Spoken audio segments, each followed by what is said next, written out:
Friends, accounts के lecture में खुश आमदीद। दोस्तों, जैसा कि आप जानते हैं हमारे अकाउंट्स के लेक्चर का कोड है MGT101 और आज हम पढ़ेंगे एक्रूअल अकाउंटिंग। दोस्तों, एक्रूअल अकाउंटिंग में 9 पॉइंट्स हैं जो जिन पे हम गौर करेंगे। उन देखें जिसमें मैंने लिखा है serial number, course, outline, topics, जिसमें 9 टॉपिक्स हैं। टॉपिक्स 1 में है basic concept of accrual based accounting. दोस्तों, हम इसमें पढ़ेंगे basic concept of accrual based accounting, और दूसरे में हम पढ़ेंगे techniques for calculating expense for the year, and third में पढ़ेंगे हम techniques for calculating income for the year. उसके बाद फोर्थ टॉपिक है 1 and 2 account method approach expense in arrear, and fifth में है 1 and 2 account method approach expense in advance. उसके बाद सिक्स्थ में हम पढ़ेंगे एक्रूड इनकम और सेवन्थ में एडवांस इनकम। 8 में हम पढ़ेंगे diagrammatic understanding of accruals and payments, और 9th पॉइंट हम पढ़ेंगे एडजस्टिंग एंड क्लोजिंग एंट्रीज। दोस्तों, सबसे पहले हम पढ़ते हैं cash and accrual basis of accounting. दोस्तों, इसमें मैंने हाईलाइट किया there are 2 basis of present financial performance of a business entity. First पे हम किस में करते हैं, कैश बेसिस, एंड सेकंड में हम करते हैं एक्रूअल बेसिस। दोस्तों, कैश बेसिस क्या होता है? Cash basis of a preparing financial statement is very easy to handle and less costly because no complex accounting system is required to be developed and implemented। हाँ दोस्तों, cash basis क्या होता है? Cash basis को बनाना financial statement में इस बहुत ही आसान होता है, क्योंकि इसमें कम्प्लेक्स एंट्रीज नहीं होती और ये लेस कॉस्टली भी होती है, यानी कि इसकी कॉस्ट बहुत कम होती है, और उसके बाद इसमें डबल एंट्रीज नहीं होती। उसके बाद दोस्तों, the basis entity, the business entities of considerable size follow accrual basis where expenses and income are measured based on the matching principles of accounting for measuring accurate performance of the business entity। दूसरी तरफ दोस्तों, accrual basis क्या होती है? Accrual basis में expense और income जो होती है वो मैचिंग प्रिंसिपल्स के साथ हम अकाउंटिंग में मेजर करते हैं। इसमें कॉम्प्लेक्स एंट्रीज भी होती हैं और इसकी परफॉर्मेंस काबिल हद मुश्किल होती है। उसके बाद दोस्तों, हम क्या पढ़ेंगे? Cash versus accrual. Accrual accounting में इसमें हम पढ़ेंगे टेक्निक्स। टेक्निक्स क्या होती हैं? Techniques for calculating expense for the year. सबसे पहला टॉपिक है techniques for calculating expense for the year. दोस्तों, इसमें टेक्निक्स क्या है? Expense with closing balance of 1, accrued expense due and 2 advance payments. सबसे पहले दोस्तों, इसमें क्या करते हैं हम? एक्सपेंस पेड जो करते हैं during the year appearing in cash book payment side. दोस्तों, जो एक्सपेंस हम पे करते हैं ड्यूरिंग द ईयर उसको हम कैश बुक की पेमेंट साइड पे लिखते हैं। उसके बाद हम ऐड क्या करते हैं? क्लोजिंग एक्रूड, यानी क्लोजिंग एक्रूड या ड्यू जो कि हमने देने होते हैं उसको हम क्लोज करते हैं पेमेंट्स को, उसको हम करते हैं expense for current year still to be paid, जिसको हम लाइबिलिटी भी कहते हैं। उसके बाद हम इसमें से लेस करते हैं क्लोज एडवांसिंग प्री पेमेंट्स, यानी कि ऐसी एंट्रीज, यानी कि ऐसी पेमेंट जो हम एडवांस में कर चुके होते हैं। इसको कहते हैं advance payment for expense made asset, यानी कि ये हमारा असासा होता है क्योंकि हम इसको पहले ही पे कर चुके होते हैं। मिसाल के तौर पर आप किसी दुकान से कुछ खरीदते हैं इंस्टॉलमेंट पर, तो आप उसकी किस्तें जो है इंस्टॉलमेंट जो है 2 साल की इंस्टॉलमेंट है, आप पहले साल की इंस्टॉलमेंट इकट्ठी पे कर देते हैं, तो उसको हम कहते हैं एडवांस पेमेंट। उसके बाद एक्सपेंस फॉर द ईयर, ये इन सब को प्लस माइनस करने के बाद जो जो बचेगा उसको हम कहते हैं एक्सपेंस फॉर द ईयर, यानी कि इस साल के हमारे जो खर्चे हैं वो ये हैं। ये था हमारा क्लोजिंग बैलेंस एक्रूड एक्सपेंस। उसके बाद दोस्तों, expense with opening and closing balance. ऊपर सिर्फ हमने पढ़ा था क्लोजिंग बैलेंस, यहाँ पे हम पढ़ेंगे ओपनिंग एंड क्लोजिंग बैलेंस। इसमें दोस्तों क्या होता है? एक्सपेंस पेड जो कि हमने एक्सपेंस पे कर दिए होते हैं ड्यूरिंग द ईयर, जो कि कैश बुक की पेमेंट साइड पे रिकॉर्ड किए जाते हैं। ये भी दोस्तों उसी तरह है। उसके बाद इसमें क्या करते हैं हम? ऐड क्लोजिंग एक्रूड ड्यू, यानी कि क्लोजिंग एक्रूड जो कि हमने क्लोज किए होते हैं अमाउंट, उसको जो कि हमारी लाइबिलिटी होती है उसको ऐड करते हैं। उसके बाद लेस करते हैं हम ओपनिंग एक्रूड।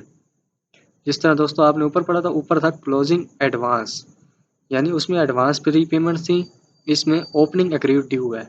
यानी कि ओपनिंग एक्रूड जो कि आपने न्यू एक्सपेंस जो आपके थे ओपनिंग में, वो आपकी लाइबिलिटी थी, liability that was paid during the current year, जो जिम्मेदारी आपने इस ईयर पे किया है। यानी कि आपने जो इंस्टॉलमेंट ली थी आपने पर मंथ, इस मंथ में आपने जितने भी इंस्टॉलमेंट पे किए हैं वो आपकी ओपनिंग एक्रूड ड्यू थी।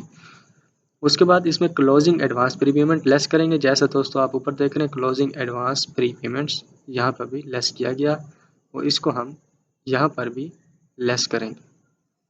उसके बाद इसमें ऐड करेंगे ओपनिंग एडवांस प्रीपेमेंट्स, यानी ऐसी प्रीपेमेंट्स जो कि हमने एडवांस में ही पे कर दी हैं। जिस तरह दोस्तों मैंने आपको पहले बताया कि आपने इंस्टॉलमेंट्स 1 साल की पहले ही एक ही मरतबा पे कर दें तो उसको हम कहते हैं एडवांस पेमेंट्स। इन सब को प्लस माइनस करने के बाद जो रकम बचेगी हम उसको कहते हैं एक्सपेंस फॉर द ईयर। दोस्तों नीचे मैंने प्रैक्टिकल भी दिया है, प्रैक्टिकल दिया है, इसमें देख सकते हैं इसमें क्या दिया गया, cash paid for expense during the year 7000।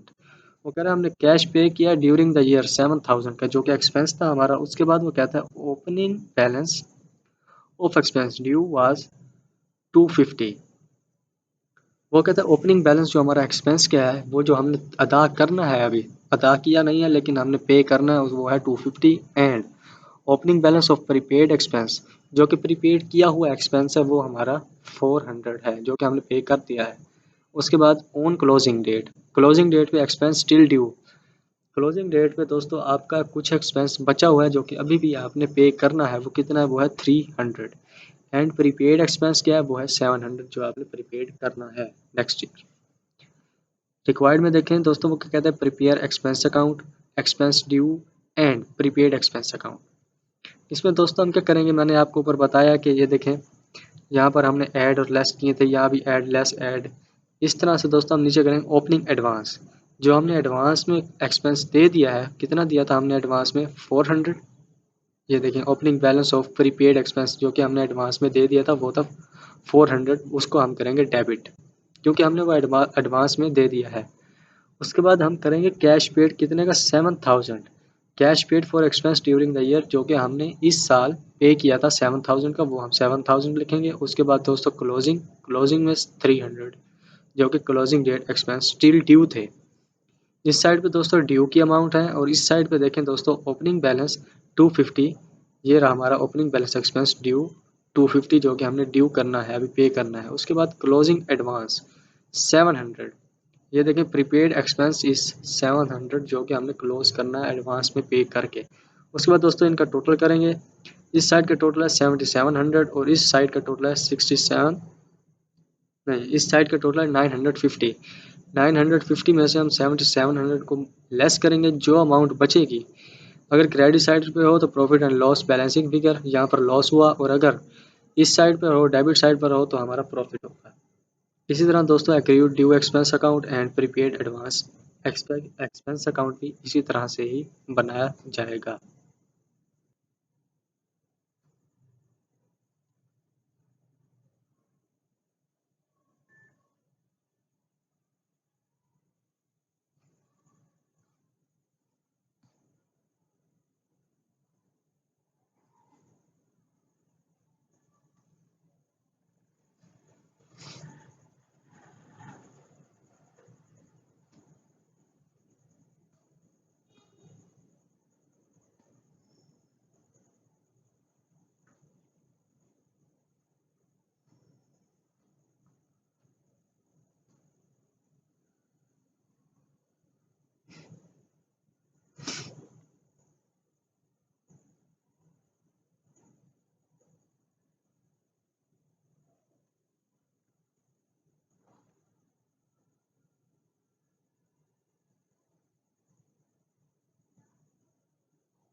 दोस्तों हम जब 6000 को इसमें से माइनस करेंगे तो हमारे पास जो जवाब बचेगा वो होगा 39,500। इसके अकाउंटिंग एंट्रीज क्या होते हैं, ये हमेशा याद रखिएगा। अकाउंटिंग एंट्रीज जब हम रेंट पे करते हैं, जब हमने रेंट पे करना होता है, अगर हम रेंट पे कर दें तो क्या होता है, उसकी एंट्री क्या होती है हमारी, rent debit, rent expense debit, cash credit. लेकिन हमने रेंट पेएबल यानी कि अभी हमने पे करना है, तो rent payable debit, cash credit, rent paid in cash, यानी कि हमने रेंट पेड करना है कैश में कितना, 38,500 कैश पेड जो हमने पेड किया है 38,500, ये 38,500 से डेबिट और क्रेडिट। उसके बाद closing entry for rent expense, जो हमने क्लोज कर रहे हैं उसको हम रेंट एक्सपेंस को किस तरह लिखेंगे, profit and loss account debit, rent payable credit. जब ओपनिंग में था तो ओपनिंग में हमने रेंट पेएबल डेबिट किया कैश क्रेडिट, क्लोजिंग में हम profit and loss account debit rent payable credit. किससे, 39,500, ये देखें 39,500 जो यहाँ पर मौजूद है, ये 39,500 डेबिट, 39,500 क्रेडिट। दोस्तों अभी हमने पढ़ा वन अकाउंट मेथड, अब हम पढ़ेंगे टू अकाउंटिंग मेथड, यानी कि टू अकाउंट्स मेथड। इसमें हम क्या करते हैं, रेंट एक्सपेंस जो कि हमारे 6,000 के थे ओपनिंग में, उसमें हमने क्लोजिंग रेंट को प्लस किया 7,000, उसमें हमने ओपनिंग रेंट पेएबल बैलेंस जो बैलेंस BF था 6,000 और रेंट एक्सपेंस 7,000। ये अमाउंट मैंने दोस्तों ऊपर से लिया, जैसे मैंने आपसे ऊपर में लिखा था, यहाँ पर देख सकते हैं आप, यहाँ पर 9, ये 6,000, 7,000, 38,500 एंड 39,500। इसी तरह दोस्तों इसका हमने बैलेंस किया 13,000, 30,000। इसमें से इसका फिर हमने बनाया रेंट एक्सपेंस अकाउंट, वो था रेंट पेएबल। अब हम बना रहे हैं rent expense account. Rent expense account में क्या होगा, कैश पेड हमने 38,500 का किया था, रेंट पेएबल हमारा 6,000 का था और क्लोजिंग बैलेंस था हमारा 7,000। ये दोस्तों उसी तरह 39,500, 45,500 हो गया। इसके बाद हम इसको पुट करेंगे पर्टिकुलर्स डेबिट एंड क्रेडिट। इसकी एंट्री क्या होगी दोस्तों, पहले भी हमने किया rent expense debit, cash credit, rent paid in cash. दोस्तों मैंने आपको बताया था कि अगर हम कैश में पे करें तो हमारा rent expense debit, cash credit जो कि जनरल में आता है। जनरल में आप अगर पुट करेंगे तो rent expense debit, cash credit, और अगर आप एडजस्टमेंट करेंगे तो आप उसमें ये लिखेंगे rents payable debit cash credit. उसके बाद दोस्तों हमने 38,500 जो रेंट एक्सपेंस था हमारा, 38,500 जो हमने पे किया था उससे डेबिट क्रेडिट। उसके बाद rent payable to rent expense, opening balance rent due transfer जो कि हमने ट्रांसफर करना है, अभी किया नहीं है। कितने का था, 6,000 जो हमारा ओपनिंग बैलेंस था, इसको हमने 6,000 डेबिट एंड क्रेडिट किया। उसके बाद rent expense account debit, rent payable, rent expense तो है हमारा, हमने पे करना है, रेंट जो हमारा खर्चा है वो हमारी लाइबिलिटी है हमारे पास, वो हम डेबिट, और रेंट पेएबल जो हमारे हमने अभी अदा करना है वो हो गया credit. Account rent from current year is still due, जो अभी इस साल भी रह चुका है, कितना था, क्लोजिंग बैलेंस में हमारा 7,000, यहाँ भी आया 7,000। फिर profit and loss account, rent expense account, उसकी नरेशन में मैंने लिखा closing entry for rent expense closed into income statement. Income statement में जब हम क्लोज करते हैं तो दोस्तों एंट्री लिखते हैं profit and loss account debit rent expense credit, कितने से, 39,500 से डेबिट, 39,500 से क्रेडिट। उसके बाद दोस्तों हम इसमें पढ़ेंगे इनकम इन एडवांस, जो कि हमने एडवांस में इनकम ले ली हो।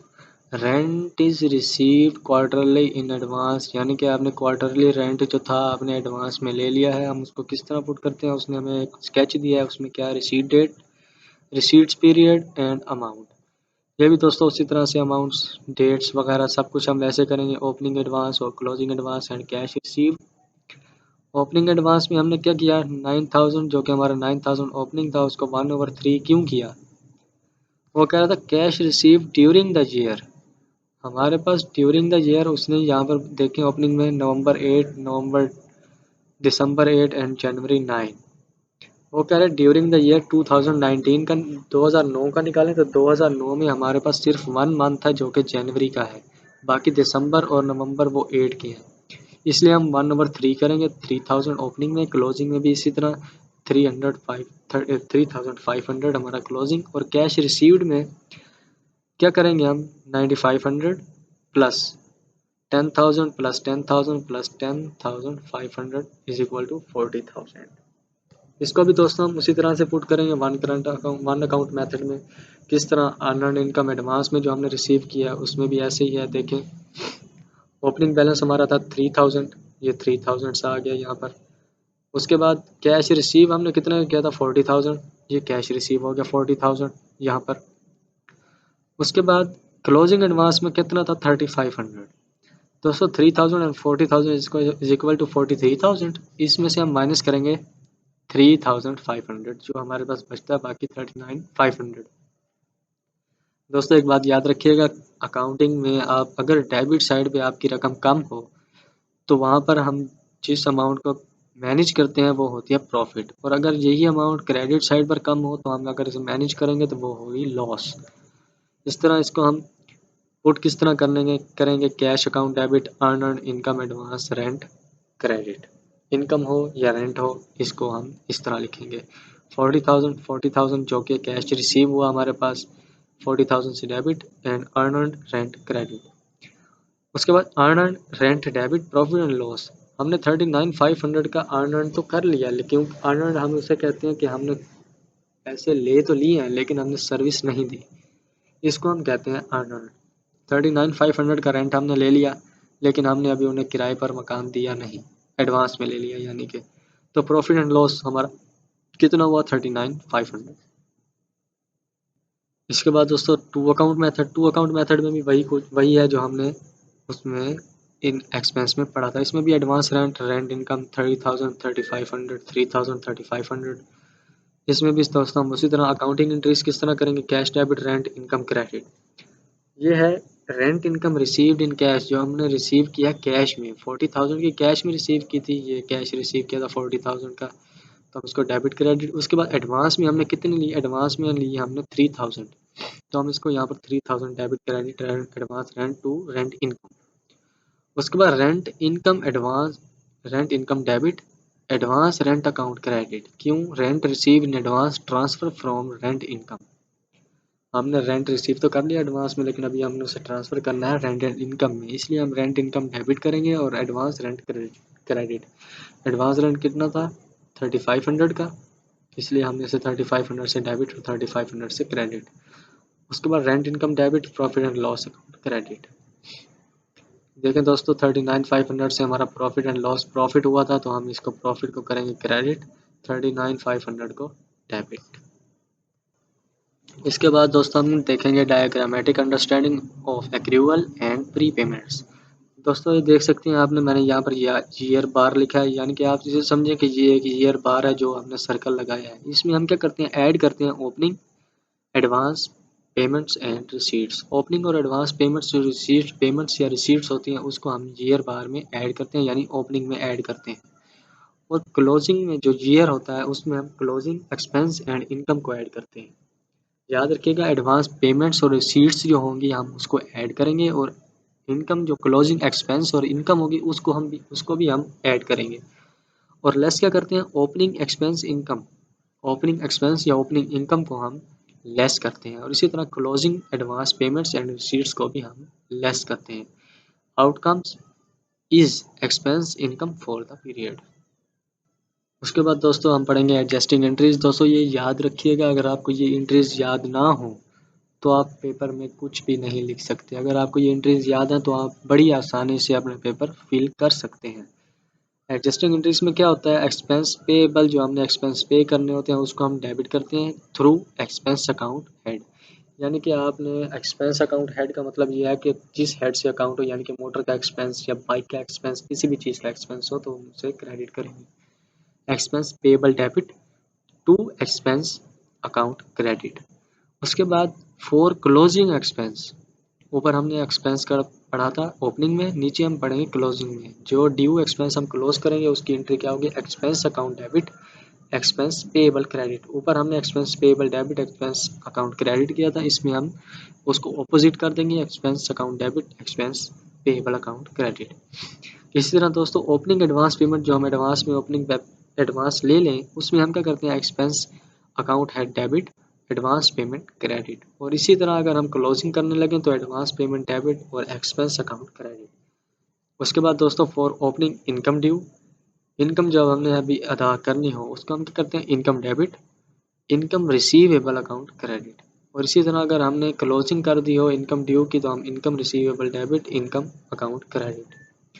उसके बाद फॉर ओपनिंग एडवांस रिसीट, जो हमने एडवांस रिसीट कर ली हो उसको हम क्या करते हैं, earned income debit to income account credit. और अगर हम क्लोजिंग में एडवांस रिसीट लिखें तो उसमें income account debit, earned income account credit. उसके बाद क्लोजिंग एंट्री क्या होती है दोस्तों, closing entries are passed on reporting date in order to close final balance of income. ये फाइनल बैलेंस को क्लोज करने के लिए हम क्लोजिंग एंट्रीज करते हैं। इसमें क्या होती है, फॉर एक्सपेंसेस, एक्सपेंसेस के लिए income statement debit, expense credit. और फॉर इनकम के लिए income account income accounts debit, income statement credit. इसके साथ इसी के साथ दोस्तों अपना ख्याल रखिएगा, मैं आपसे इजाज़त चाहता हूँ। इंशाल्लाह नेक्स्ट लेक्चर में मुलाकात होगी। अल्लाह हाफिज़।